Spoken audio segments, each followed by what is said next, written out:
most egregious example of a whooper in the Meghan and Harry Netflix series smearing reputation for financial gain.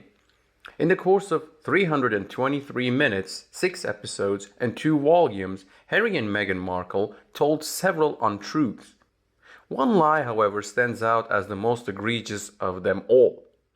The UK Royal News Trends YouTube channel would like to extend a hearty welcome back to all of its viewers. We completed the task at hand.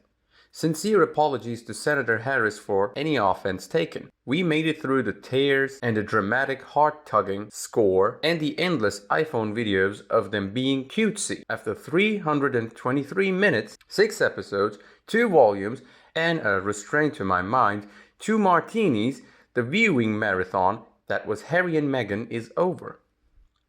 The second season of Harry and Meghan's Netflix series made up for its lackluster predecessor by delivering a series of direct allegations that are sure to cause serious concern in the press offices of both Buckingham and Kensington Palace. The Duke also gave an account of Sandringham Summit. To name a few, Harry has said that William briefed the press against him, that messages intended for King Charles were leaked by the institution, that he thinks Meghan miscarried because of a legal battle with the Mail on Sunday. The Duke also gave an account of Sandringham Summit, which will take place in January 2020. There is a big thing I can't stop thinking about.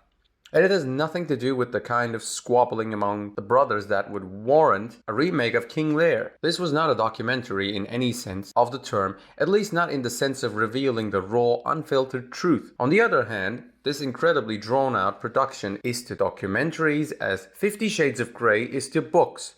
A media-grabbing, spotlight-chasing missile that provides about as much mental sustenance as a Mars bar. The most striking aspect of Harry and Meghan is not what is in it, but rather the criticisms that are not addressed. For nearly 6 tedious hours, the show hammers home 2 points. The British media is a cabal that plotted to bring down the Duchess, and the royal family did some shady briefing work against the Sussexes. We get lengthy first-person accounts from both members of the couple.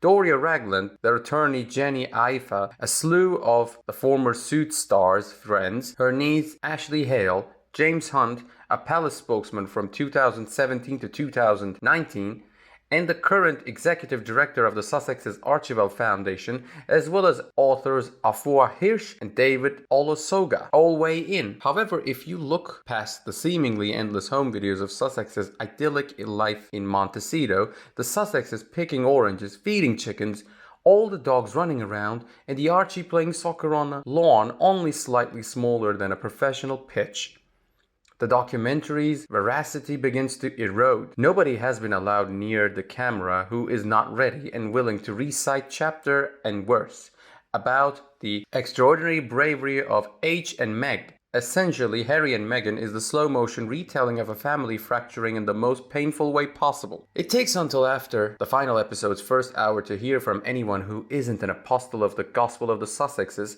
and even then, it's just a statement put on the screened lawyer for the Sussexes and then the Duke and Duchess, Cambridge's communications secretary Jason Knopf. The fact that his grandfather, Prince Philip, was in the hospital at the time of the explosive Oprah interview and would die in a month later is not mentioned at all. The fact that they won't be attending Philip's memorial service in March 2021 isn't mentioned either. Furthermore, the bullying allegations that have been made are the worst glaring controversies that a so-called global event does not address in any substantial way. The Times published an article in March 2021 detailing Knopf's bullying complaint against the Duchess from the previous December. No one knew Meghan's opinion a week ago on allegations that she left her staff shaking with fear, and they still don't know it today. According to the same Times article, Meghan wore earrings given to her by Saudi Crown Prince Mohammed bin Salman just weeks after the murder of the journalist Jamal Khashoggi, and then wore them again in November of 2018. None of the debate is addressed at all. Moreover, there is a Duchess difficult issue. As of late 2018, there were rumors circulating that the royal family was sending emails to employees at an unseemly hour of the morning and was losing helpers at an alarming rate. This has happened multiple times, much like the private jet issue. Once again, this is largely disregarded in the quest for outward perfection. Many events in the royal history in which the Duke and Duchess of Cambridge did not come out looking like the epitome of elegance and grace are simply not addressed in this show.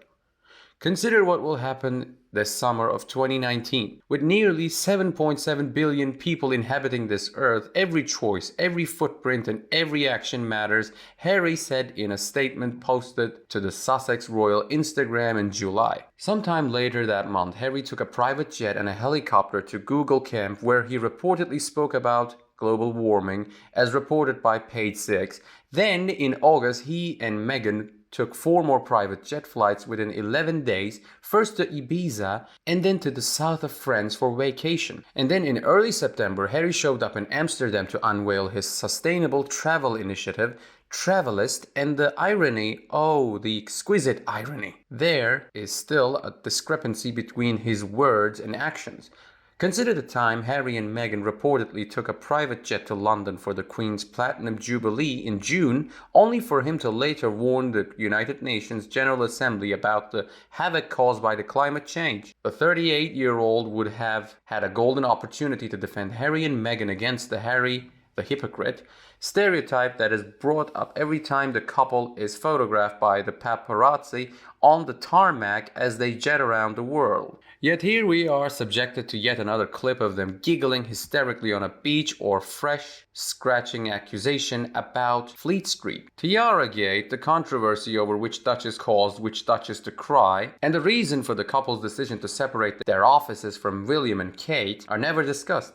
Neither does it mention Meghan's stint as a guest editor at Vogue UK, nor her omission to the Queen. Awkward or uncomfortable moments are glossed over in favor of showing us another oh sweet video of son Archie or daughter Lilibet in Harry and Meghan, and the orthodoxy of Sussex's narrative is never held up to anything resembling scrutiny.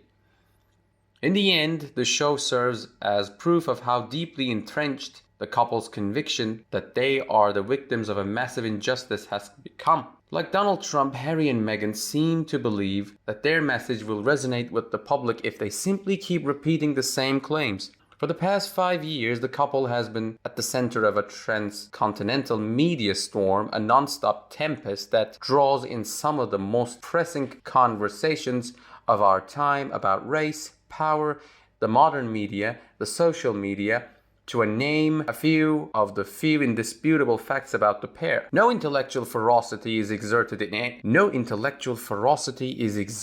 any way, shape, or form, even though Buckingham Palace has already denied the claim made at the very beginning of the first episode that they declined to take part. No one from the press is given a chance to defend themselves. As it turned out, this was not a documentary built on wit and research, but rather a very glossy family drama that went on for far too long to tell a single fairy tale. Near the end of her speech, Meghan reflects on the words she chose to end with: above all, love wins. The most important factor for Harry and Meghan is spin. What about you? So what do you make of Sussex's dishonesty? If you have an opinion on them, on the royal family, please share it with me in the comments section. Please don't be bashful about giving my video a thumbs up and sending the link to your loved ones who could use some assistance right this second. Additionally, if you'd like to receive more updates from our staff, we ask that you subscribe to our UK Royal News Trend. Once again, I appreciate you tuning in. I hope to see you later.